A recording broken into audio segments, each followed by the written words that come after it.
vous avez un dirigeant sanguinaire, un voleur à la tête du peuple, et que ce dirigeant a été élu légitimement par le peuple, c'est que le peuple a choisi son reflet.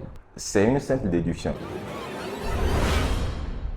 Alors, chaque peuple a le guide qu'il mérite. Chaque peuple a le guide qu'il mérite. Une armée de serpents ne peut pas avoir un renard à sa tête comme chef. Les abeilles ne sont pas dirigées par des loups. Les abeilles sont forcément dirigées par des abeilles. Qu'est-ce que je veux dire par là? Si vous avez un dirigeant sanguinaire, un voleur à la tête du peuple, et que ce dirigeant a été élu légitimement par le peuple, c'est que le peuple a choisi son reflet. C'est une simple déduction. Mais si ce dirigeant ne convient pas à ce peuple l'aurait changé, n'est-ce pas? Bon, prenons l'exemple des pays de l'AES. Ok, ils avaient des dirigeants. Mais la manière de diriger, ok, de ces dirigeants ne les convenait pas. Le peuple n'était pas d'accord avec leur manière de diriger. Alors, qu'est-ce que le peuple a fait?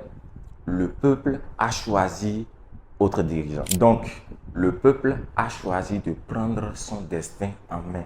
Le peuple a décidé de qui va diriger maintenant et comment. C'est ça la souveraineté. C'est ça la démocratie. C'est le peuple qui choisit.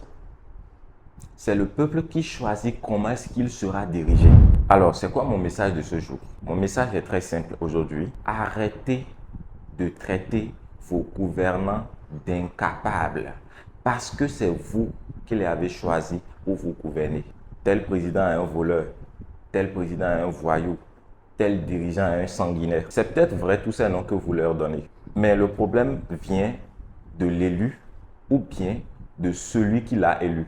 Dites-moi, le problème vient normalement de celui qui est élu ou bien de celui qui a choisi de mettre celui-là, celui qui a choisi ce gouvernant, celui qui l'a placé là pour diriger le peuple. Posez-vous les bonnes questions. On a bougé.